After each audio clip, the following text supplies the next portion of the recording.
राजा गिद्ध 1981 में शाया होने वाला नॉवेल राजा गिद्ध बानो कुत्सिया की हकीकी शनाख्त बना।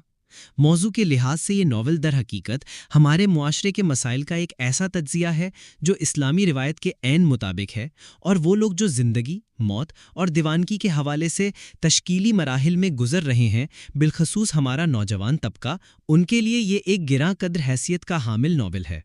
ये नॉवेल मिडिल क्लास की जवान नस्ल के लिए महज इसीलिए दिलचस्पी का बाइस नहीं है कि नॉवेल के बुनियादी किरदार यूनिवर्सिटी की क्लास में एक दूसरे से आशना होते हैं, बल्कि इसलिए कशिश का बाइस है कि बानो कुत्सिया ने जज्बात और अक़दार के बहरान को अपने नॉवेल का मौजू बनाया है। ये कहानी एक गवर्नमेंट कॉलेज लाहौर में पढ़ने वाले एक देहाती लड़के की है। ये लड़का कय्यूम एमए सोशियोलॉजी कर रहा है, लेकिन फ़लसफ़े में वो अफलातून का भी बाप है। इंसानी नफ्सियात, उसके पेचीदा मसाइल, उलझने और तज्जिया इस नॉवेल का थीम है, लेकिन इन सबको बयान करने के लिए अजीब सी किरदारों का इंतखाब किया गया है। कय्यूम के साथ 5 लड़कियां पढ़ती हैं और 5 ही लड़के हैं क्लास में। क्लास का पहला दिन ही भूचाल ले आया। सीमी को आफताब से, आफताब को सीमी से इश्क हो गया। कय्यूम और क्लास के लेक्चरर सर सुहेल को सीमी से निराली किस्म का इश्क हो गया, जिसमें वो आफताब को अपना रकीब नहीं गर्दानते। ये बड़ा ही ढीठपन वाला इश्क है। सीमी एक ब्यूरोक्रेट की बेटी है, जिसका बाप सीमी की हम उम्र लड़कियों से नाजायज़ ताल्लुकात ऐसे रखता है जैसे वो इस पर हलाल की गई हों। सीमी की मां ढलती उम्र में शौहर को काबू करने में नाकाम हो चुकी है। वालदैन की नाचाकियों से तंग आकर वो हॉस्टल में रिहाइश पजीर है और अपनी ज़िंदगी अपने बाप से भी ज़्यादा आज़ाद अंदाज में गुजार रही है। उसकी ज़िंदगी में इंजॉयमेंट ही सबसे बड़ी खुशी है। आफताब के इश्क ने उसको जिस तरह 7वें आसमान पर पहुंचाया, बिल्कुल उसी तरह ज़मीन की 7वीं तह में गाड़ दिया जब आफताब की बेबे ने उसको बतौर बहू के कबूल करने से इनकार कर दिया। आफताब पाकिस्तान के सबसे बड़े कालीन फरोश का इकलौता बेटा है। उसकी मंगनी अपनी मामूजात से हो चुकी है। शुरू में उसे आइडियल शख्सियत दिखाया गया, मगर मुसन्निफा ने उससे फ़लसफ़ा छुड़वाने के चक्कर में खुद उसकी शख्सियत का कचरा कर डाला। आफताब ने वालदैन की रज़ा के लिए ज़ेबा से शादी कर ली। वो ज़ेबा से भी इश्क करता है और सीमी से भी, लेकिन वो सीमी के लिए डटकर ख़ानदान के सामने नहीं आ सकता है। वो सीमी को छोड़ देता है और सीमी कॉलेज को। इम्तिहानात से पहले ही आफताब की शादी हो जाती है और उसकी सुहाग रात को सीमी कय्यूम के हॉस्टल वाले कमरे में गुजारती है।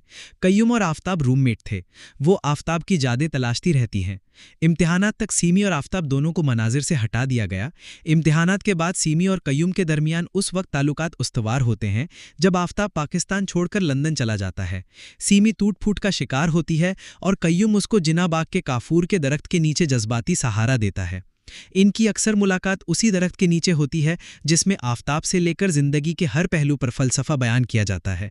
इंतहाई ज़हीन दो मुखालिफ जिन्स अपने जज्बात और ख़यालात पर काबू नहीं रख पाते और अक्सर ही अपनी हदूद तजावुज़ कर जाते हैं, और इन्हें इस बात का कोई दुख, शर्मिंदगी, शर्मसारी नहीं होती।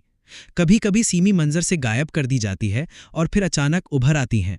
सीमी YW के बदनाम ज़माने हॉस्टल में रिहाइश पजीर है। उसके कय्यूम के अलावा दूसरे मर्दों से हद से बड़े ताल्लुकात हैं, लेकिन नॉवेल में बार बार इश्क का रट्टा लगाया जाता है।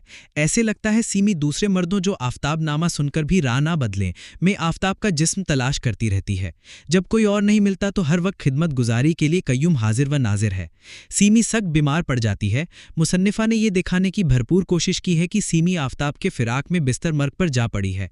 सीमी एक अस्पताल में कय्यूम के पैसों पर ज़ेरे इलाज होती है कि एक रात ख्वाब आवर गोलियां निगलकर खुदकुशी कर लेती है। कय्यूम का दिमागी तवाज़ुन यहीं बिगड़ना शुरू हो जाता है। वो मुख्तलिफ मनाजिर देखता है जिनका हकीकी दुनिया से कोई ताल्लुक नहीं। ये तब तक होता है जब तक कोई और औरत उसकी ज़िंदगी में नहीं आ जाती। यही हालत रहती है। वो चरस भी पीता है। इस दौरान इंसानी ज़िंदगी का तज्जिया किया जाता है, मुख्तलिफ रूहानी राज खोले जाते हैं, नफ्सियाती उलझनों का हल निकाला जाता है। अब नफ्सियाती और रूहानी मसाइल के डिस्कशन के लिए एक घरेलू खातून आबिदा से कय्यूम के ताल्लुकात बनते हैं। वो उसके साथ भी नाजायज़ ताल्लुक कायम रखता है। आबिदा शादीशुदा औरत है। वो जल्द ही तौबा तायब होकर वापस पलट जाती है। प्रोफेसर सुहेल से मुलाकात होती है।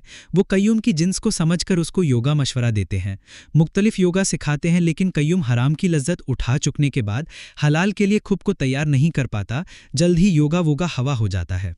प्रोफेसर सोहेल उसे अपनी राजी बनाई थ्योरी से बहरमंद करता है, जिसके मुताबिक हराम खाने से इंसान में दीवानगी और जुनून पैदा होता है जो नस्ल दर नस्ल मुंतकिल होता है। वो इंसान की पैदाइश से अब तक की मिसालें देता है, लेकिन कय्यूम प्रोफेसर साहब को खातिर में नहीं लाते। कय्यूम खुद को एक गिद्ध ही मानता है जो हराम खाने का आदी है, और वो इस पर राजी है। उसको रोकने वाला कोई नहीं। उसका भाई सुबह 7 से रात 9 बजे तक की नौकरी करता है। उसकी भाभी उसकी खसलत से बखूबी आगाह है, इसीलिए 100 फीट के फासले पर रहती है। उसका बाप शोरज़दा गांव में हड्डियों का ढांचा बनकर रह रहा होता है।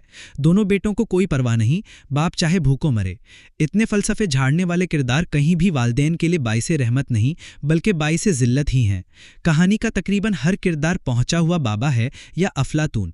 हर किरदार ने अपना अपना फलसफा पेश किया है, और ऐसा पेश किया है जो या तो सदियों के ज्ञान के बाद हासिल होता है या फिर रूहानी अमलियात वज़ाइज़ करने के बाद। लेकिन यहाँ तो हर किरदार ही कुंदन लाल है। आबिदा के बाद कय्यूम की हरामदह जिंदगी में अमतल नामी 42 साला तौइफ आती है। तौइफों के हवाले से तमाम फलसफा बयान किया जाता है और अमतल और कय्यूम के हराम ताल्लुकात का किस्सा बयान किया जाता है। अमतल के जरिए गहरे अमीक कढ़े हुए तजुर्बात का तज्जिया पेश किया गया है। इतना तो अफलातून ने अरस्तु से ना सीखा होगा जितना अमतल ने अपने जिस्म को बेच बेच कर हासिल किया। अगर किसी को जिंदगी का फलसफा समझना हो तो मिडिल क्लास तौइफ से वक्त ले।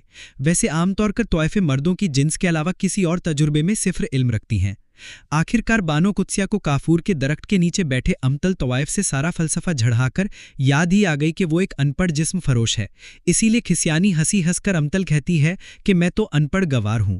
अब इस अनपढ़ गवार के साथ कय्यूम साहब ने बहुत रह लिया था, यही इन्होंने बिछड़ने का फैसला कर लिया। नॉवल में वो टॉपिक ज़ेरे बहस लाए गए हैं जिन पर आम इंसानों या तालीम याफ्ता अफराद का एतकाद नहीं, लेकिन काफ़ी हद तक बानो कुत्सिया इन टॉपिक्स को वाजे करने पर कामयाब रहीं। अगर वो सही किरदारों का इंतखाब करती तो नॉवल की कहानी इतनी गुंजल ना होती। नॉवल नौजवान नस्ल के लिए जिनमें शोर पनप रहा है, बेहतरीन और सबक अमोज़ है।